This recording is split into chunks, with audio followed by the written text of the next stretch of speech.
गाऊंगा मैं नाचूंगा मैं यूं तेरी भक्ति करूंगा. L'Inde est une civilisation ancienne qui remonte à la préhistoire, une terre où les frontières n'ont jamais existé pour les philosophes. L'Inde, au destin multiculturel, est le berceau de toutes les grandes religions au monde. Il existe 25 millions de chrétiens en Inde, soit un peu moins de 3% de la population totale. Et pourtant, certains endroits sont tout aussi peuplés de chrétiens que des endroits en Europe ou aux États-Unis. But the Christianity as a whole, right from the heritage point of view, from the art point of view, I think it's quite a powerful religion. We were more into headhunting.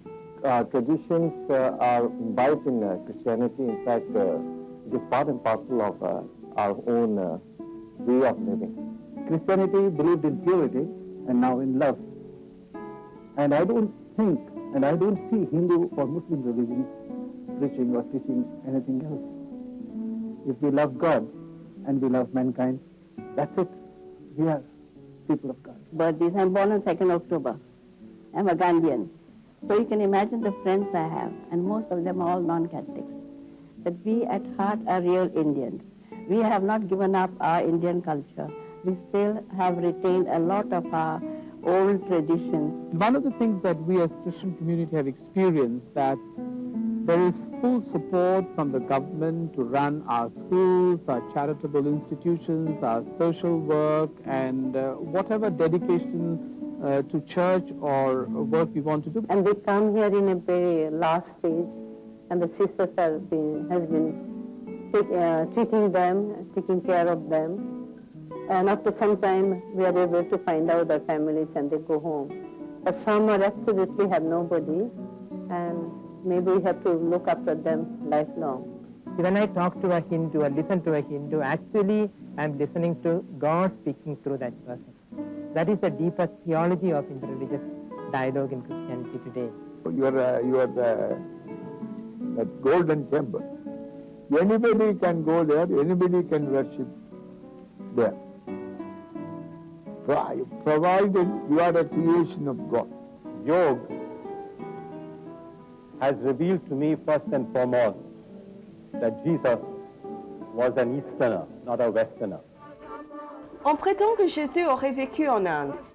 Des études sérieuses montrent que Hazrat Ussa Zafar de Srinagar, le grand saint du Cachemire, était en réalité Jésus.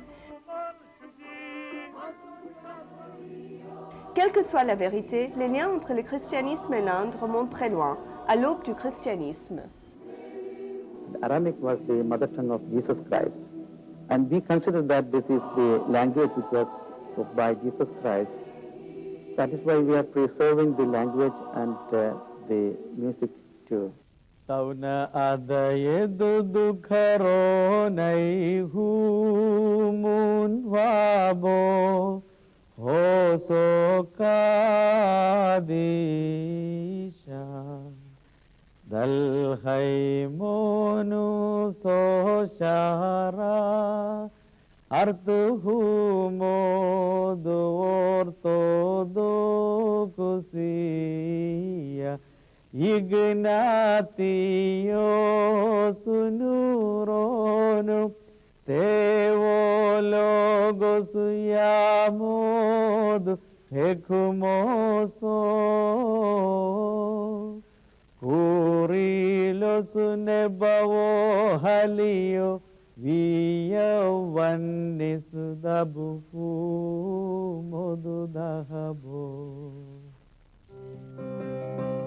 Le christianisme indien a toujours suscité le plus grand respect des hommes. Le père de la nation Mahatma Gandhi évoquait souvent Jésus-Christ. J'ai le plus grand respect pour le christianisme. J'ai souvent lu le Sermon sur le mont qui m'a beaucoup inspiré. Je ne connais personne qui n'ait fait autant pour l'humanité que Jésus. La diaspora chrétienne en Inde garde beaucoup de rites de naissance, de mariage et de mort. Découvrir le christianisme indien, c'est découvrir tout un kaléidoscope de rites et de cérémonies d'origines diverses. Les influences principales sont issues du catholicisme romain, les églises protestantes ainsi que les églises chrétiennes de Syrie au Kerala.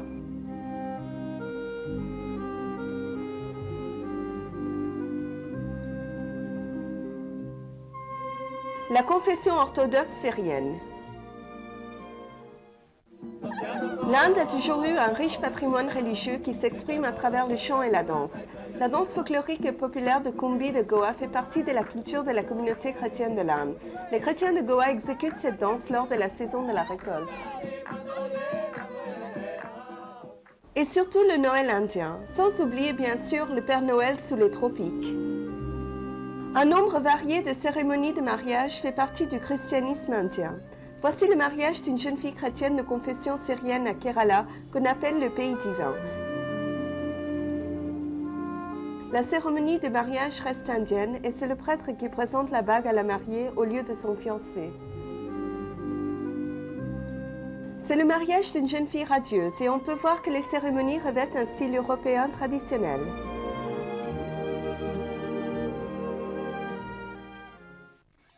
Le christianisme du Kerala, s'inspirant des traditions du pays, donna lieu à la création de Parisa Muttukali, une danse martiale qui rend honneur à des saints tels que saint Thomas, saint Sébastien et saint Georges.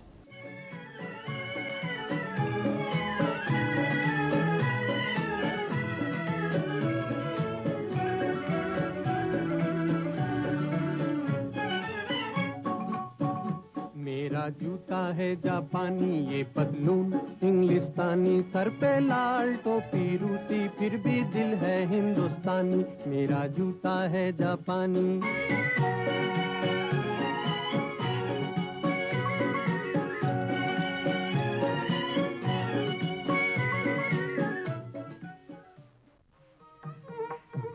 Le christianisme en Inde remonte au début du christianisme elle-même. Les chrétiens indiens sont les disciples de saint Thomas, l'apôtre bien-aimé du Christ.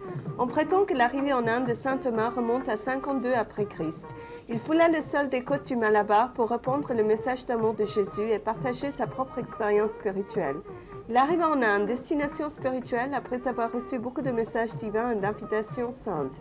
Il fut reconnu comme un maître spirituel et 4 brahmanes éminents devinrent ses premiers disciples. Ils étaient respectés de tous et avaient droit à prendre leur repas sur 2 feuilles de bananier, un honneur réservé en général aux personnes appartenant à une classe élevée. Les chrétiens du Kerala observaient leurs rites et leurs traditions. Ils avaient adopté le christianisme seulement en tant que religion. Les filles chrétiennes du pays dansent le Mangam Kali, traditionnel, qui célèbre l'arrivée de saint Thomas au Kerala.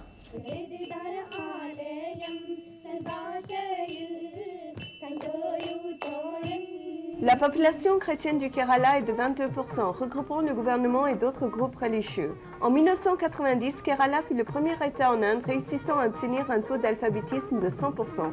Cette réussite est entrée dans les livres Guinness des records.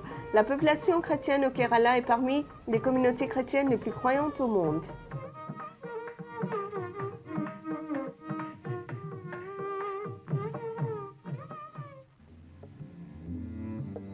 Le christianisme s'est répandu à Goa environ 1500 ans après l'arrivée de saint Thomas et s'est enrichi de différentes traditions.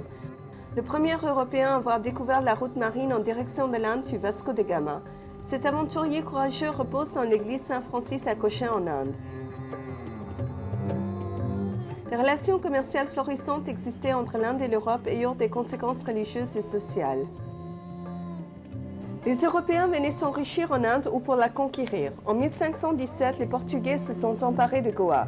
Ils étaient venus d'abord en tant que commerçants, mais venaient ensuite répandre le message de l'Évangile. Des milliers d'habitants du pays se convertirent. Saint Francis Xavier, contrairement aux autres Portugais, ne portait pas d'épée mais avait un cœur rempli d'amour. Il travaillait uniquement pour servir son Dieu bien-aimé et son maître. Il était d'un esprit ouvert qui ne savait que donner, sans aucun espoir d'être récompensé. Lutter sans penser aux douleurs, travailler durement sans chercher le repos.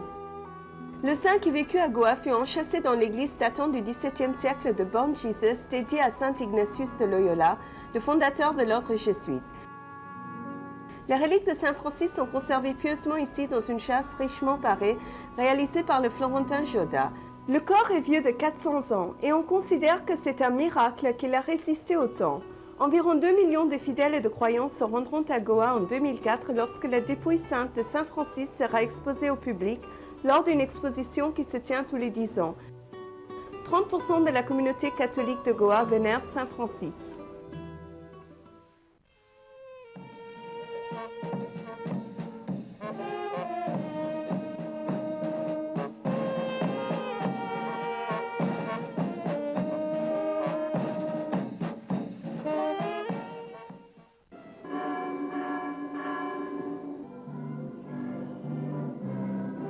Les croyants faisant partie de la communauté chrétienne sont de nature exubérante et généreuse.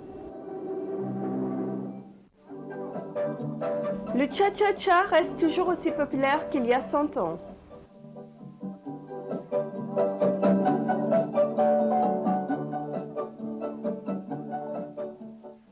Voici une maison d'or charmante d'autrefois, de style portugais qui émerveille toujours. Les soirées sont rythmées par de longues discussions portant sur l'origine des noms de famille. There will be so many riches, there will be so many, whatever names you name them, there are so many of them. At that time, you had like my name is, you will not be able to pronounce it. The Cosme classes the Ricardo. Good gracious me! Yeah, it's the name. I've got a much longer one. Yeah. What's your name? I've got Charles, Renat, Luis, Oliveira.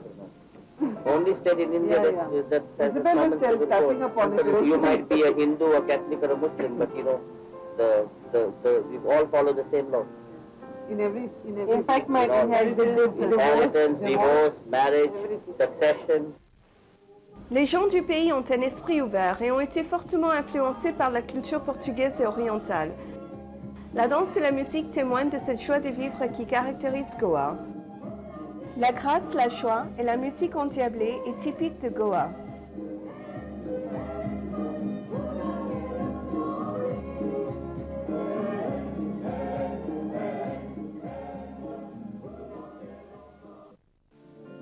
Les églises de Goa du XVIIe siècle représentent un étonnant style baroque d'architecture.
Les Anglais, à l'instar des Portugais, étaient d'abord venus en tant que commerçants, mais régnèrent plus tard sur le pays.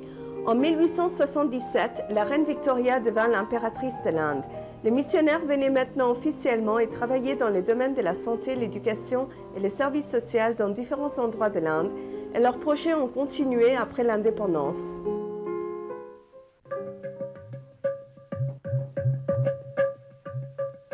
Le christianisme arriva à la région du nord-est de l'Inde il y a 125 ans. Nagaland, un des États du nord-est, est une terre d'une grande splendeur naturelle. Ce fut la terre des chasseurs qui rendit culte aux divinités naturelles à travers chaque brin d'herbe, chaque fleur et chaque chose vivante.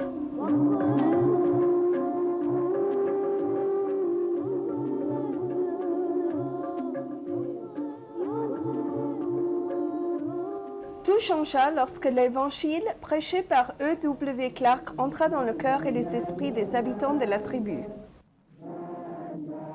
Aujourd'hui, les Nagas se sont intégrés au reste de l'Inde moderne. Dans les domaines de l'éducation, on a réussi à obtenir un taux record d'alphabétisation de 100% de l'État. Avec la propagation du christianisme en Inde, des hauts lieux de foi s'élevèrent à leur tour, où se produisaient des miracles. L'hôtel basilical Notre-Dame de la Santé à Velankini, au Tamil Nadu, est un lieu saint de pèlerinage chrétien, connu aussi sous le nom de Lourdes de l'Orient. La guérison miraculeuse rend ce haut lieu de pèlerinage populaire pour tous les croyants. Selon la légende, au XVIe siècle, un jeune garçon qui boitait, au nom de Sanim Bhutanov, reçut la grâce d'une visite miraculeuse. Une femme auréolée portant un bel enfant s'est approchée de lui. Émerveillé par tant de beauté divine, le jeune garçon offrit un verre de lait au bébé. À son plus grand étonnement, la femme lui guérit de son infirmité. Les pèlerins apportent des amulettes symboliques de leur plaie, fabriquées en cire ou coulées en métal, et les laissent en espérant la guérison. Ils laissent aussi des modèles de leurs désirs, par exemple une poupée représentant un enfant désiré. Lorsque le vœu se réalise, les lettres et des offrandes sont envoyées en signe de reconnaissance.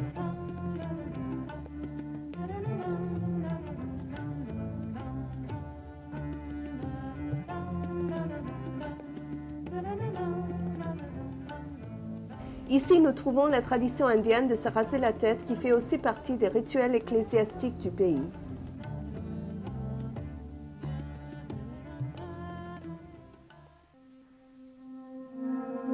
Le centre de refuge divin à Pota au Kerala est un autre endroit qui attire des gens de tous parts en quête d'un lieu spirituel et recherchant la guérison de leur corps, esprit et âme.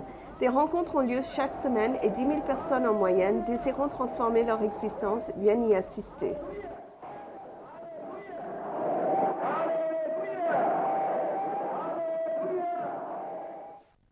Les familles laissent leurs handicapés mentaux à Pota, sachant qu'ils sont protégés par Dieu. I am a baby. English. I am a baby. Grâce à la thérapie des travail, le traitement, l'amour et la musique religieuse, beaucoup se rétablissent et partent, tandis que d'autres restent pour s'occuper des autres.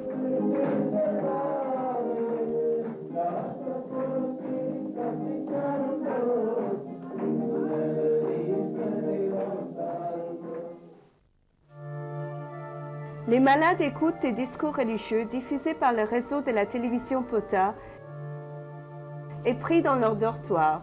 Ces confessions permettent aux gens de se libérer pour accéder à la guérison. Et une cuisine d'une longueur de presque un demi-kilomètre révèle bien le nombre considérable de gens vivant à Pota. Un portrait d'amour réalisé par le célèbre artiste M.F. Hussein. Pour le monde entier, la Mère Thérèse est une sainte. Pour nous, les Indiens, elle demeure notre mère. Pour le monde entier, la Mère Thérèse est une sainte. Pour nous, les Indiens, elle demeure notre mère.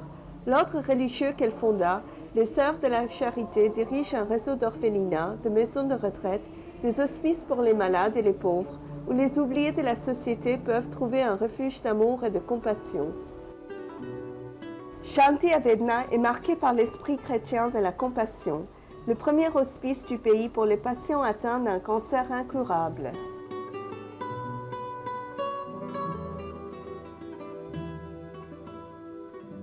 L'amour inconditionnel, les soins et la dévotion des religieuses sont l'autre visage de l'amour divin.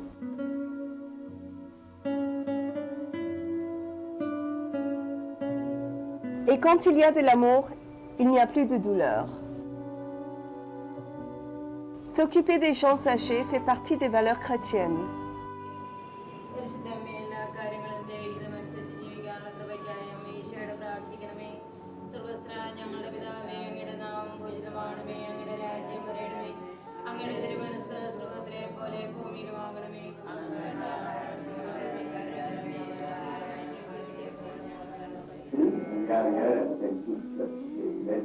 Social issues we take. For example, HIV patients, we our counselor, their social work has been extended, or I can say with Hindus and Muslims, without any religious barriers or caste. Bien que les chrétiens représentent seulement 2,5% de la population, on estime qu'ils accomplissent 25% des œuvres caritatives en Inde.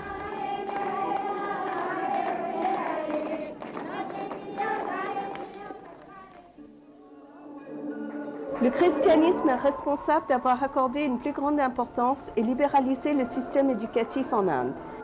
Le christianisme a allumé la lampe de l'éducation moderne en donnant aux femmes le courage de s'élever à leur tour. Dans l'université de Saint-Sophie à Bombay, les étudiantes interprètent une danse symbolisant le courage des filles à l'image des vertus d'une déesse.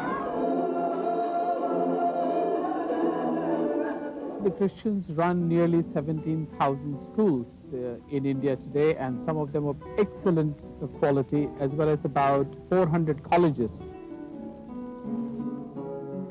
En même temps, l'éducation chrétienne attire énormément l'intellectuel qui retrouve la source d'un humanisme universel.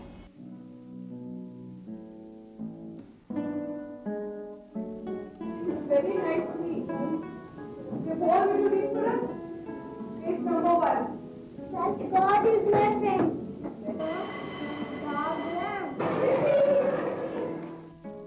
Voici l'école SPJ Sadhana pour le développement des enfants lourdement handicapés, dirigée par la Société des Cœurs Sacrés, succursale indienne. Les efforts fournis par l'école dans le développement des enfants, dont certains ont un quotient intellectuel inférieur à 50, ont réussi remarquablement.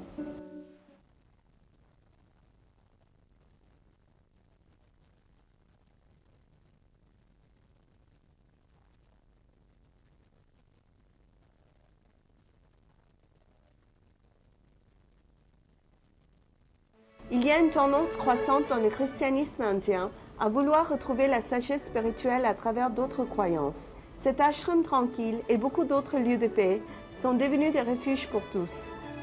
Un lien national permettant de renforcer notre foi et l'identité nationale à travers la spiritualité.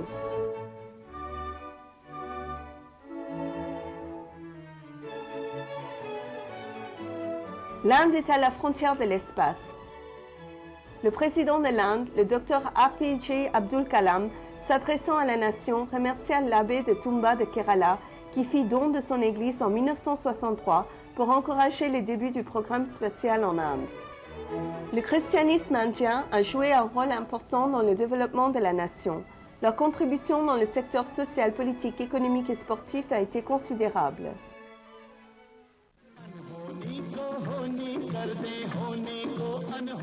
Le succès du film Amar Akbar Anthony, dont le thème est l'unité nationale, est à l'image des différentes croyances en Inde.